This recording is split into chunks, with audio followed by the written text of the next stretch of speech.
Okay, tagna ni si Bihang DXMFM alas 4:09 na sa kahaponon. Higala maayong hapon. Adlaw karon nga Huwebes, Abril 3, 2025. Welcome sa ato ang kinabuhing CMU-an. Kini nga programa magahatag kanato no og mga impormasyon kabahin sa kinabuhi sa usa ka tinun-an sa Central Mindanao University. Uban ni ninyo until 5 o'clock tungod kay karong hapuna aduna kitay makauban. Usa ka first year nursing student diri sa Central Mindanao University. Very pretty kaayo ni siya. Kung inyong makita sa ato ang live, kaso lang unfortunately wala tay live.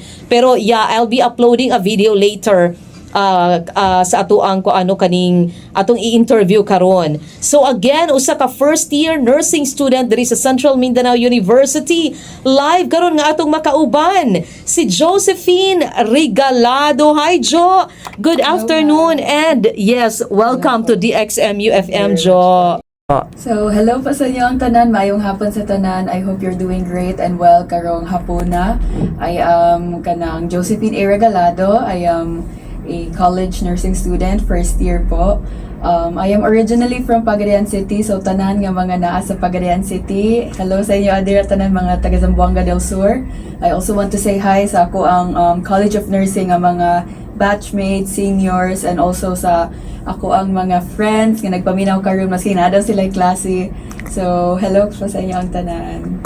Yes, salamat kaayo Jo. Unsa ba gid imong nickname? Fing po, Fing or Jo? Fing. Yes. Fing. Yes. Asa ka nag-high school? Nag-high school ko sa Kuan po, Pagadian City Science High School. And then, yes, dito po ko nag-graduate. I am a Science, Technology, Engineering, and Mathematics graduate po. STEM. Yes po. STEM. Sige, sa kalayo sa Pagadian, nganong gipili nimo ang Central Mindanao University? Nganong niani gyud ka sa Bukidnon? Okay, so ang story ani po is kanang ako ang mama kay sa Pagadian nakadungog na jud mi nga naagi Central Mindanao University, and it's a wide prestigious nga eskwelahan, and maayo gyud daw siya ang quality jud kay daw ang education. So kato na-intriga ko. So ako mga friends dito sa Pagadian po sa amo ang section mismo kay ni take sila CMU cut. And then dili ko ganahan nga ma-left out. So ako ni anak ko nga sige mag-take na lang kong CMU. And then so wala gid sa imong plan? Wala gid ma. Nga naman, unsa gid ang imong plan di ay? I was planning ni take na jud ko og entrance exam. Pero mas una ang CMU cut po. Tas ako jud ang plano kay Dumaguete ko muskwela sa Norsu. Norsu is Negros Oriental State University. Negros Oriental. Yes, dayon. And then ang nahitabo po is mura magug ang CMU ang pinakauna nga nidawat na ko nga walay pagduha-duha. Ang College of Nursing, huge shout out yun kay Ma'am Pilar de Matsa. Kay siya jud ang nag-encourage ako kay di jud ko kalimot nga ni ana akong parents nga adto ta og Bukidnon. Ilaag na lang po nato ang imong interview nga day. So, ang nahitabo ma'am kay pag human na mag-interview kay mura na po siya, okay, ato tag Bukidnon kay for dual purposes ni ana akong parents nga sige mula ang taon niya ikaw pod kay interview ka. Pero ako ma'am kay dili po ko ganahan nga kana bitaw mo adto lang ko dito interview niya di ko madawat, so I did everything para gyud kanang okay kanang sulit pod kaayo kong pag-adto din. And then naabot ko'y panggunitan nga hala nakuha ko sa CMU anaan. First time ba nimo diri sa CMU adto nga time pag anhin ninyo? First time ako nakaadto ko Bukidnon sa Dahilayan po, pero that was a follow-up bitaw kay nag-exchange program magkuko po niya dito siya. Unsa nga exchange program? I'm actually a two-time exchange program nga exchange student po from Philippine Youth Leadership Program and Scotland Bandin po, international exchanges. Unsa na siya nga program? Kisa ga spearhead ana? Ang katong Scotland Bandin po or Schoolings International Exchanges kay eskwelahan sa Europe, sa Belgium to be exact. Okay, partners in partnership with our school sa Pagadian City Science High School. Okay. And then nag-spend me dito sa Europe yun. Sa Belgium kay 2 weeks. Wow! And then the rest 3 weeks din ma'am cultural immersion around Europe. And then ang ikaduha nga exchange program po was sa America, sa Illinois. And then nag-stay mi sa Northern Illinois University for a month or sobra pa a month or a week. So nag-ato mi dito for leadership purposes. So gitrain mi sa mga staff sa NIU nga kanang how to give back to the community and how to be youth ambassadors in the Philippines para sa ila asa dito po.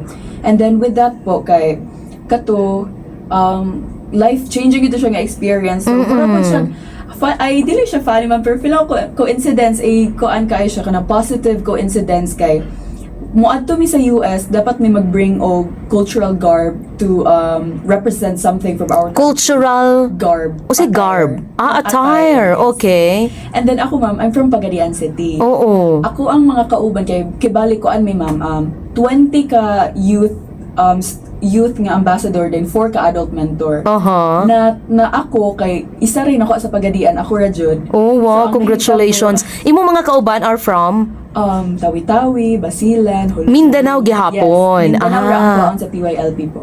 PYLP, that's Yes. Philippine Youth Leadership Program.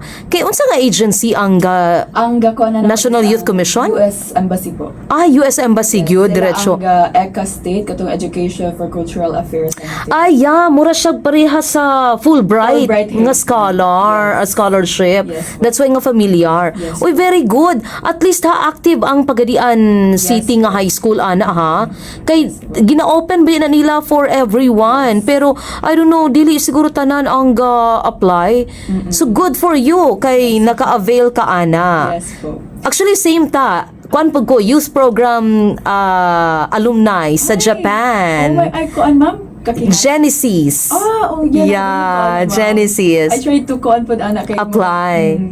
Pero kanang katupo tapos kanang given the fact okay so balik ta ato Sige, chika-chika. Oo. So nagipadala mi og cultural attire ma'am. Ako natapo ko sa mga taga Cagayan. Cagayan Valley? Cagayan De Oro. De Oro. Aya kay Mindanao raman, Yes. di ba? Ang nahitabo po kay ana sila ang ila daw kanang more ilang mga culture diri is the Talaandig tribe in Tikawonon.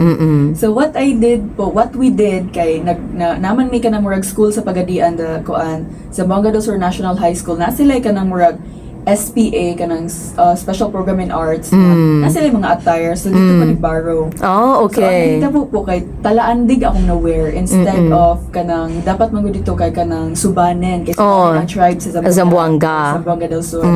So mura dito siya murag foreshadowing sa Bukidnon de kumuskwela kay ang cultural ang indigenous people sa Bukidnon akong na-bring sa iyo. Yes, oo. Naka-realize ko nga hala kuan man ni kay murag pagpadulong naman sa Bukidnon po wala ko kabalo nga ani gud ka wide or kadako sa range sa kanang mga pag celebrate sa indigenous people. So ano ko familiar lagi kay na ilang mga pattern diri kay kanang kaamulan mga gimig balay-balay si Dio. Oo. Ako man ning sanina sa una. Ano ko nga basig diri gid akong calling. Pero ako kay na-resume ko nga sige mo interview ta diri para CMU ta.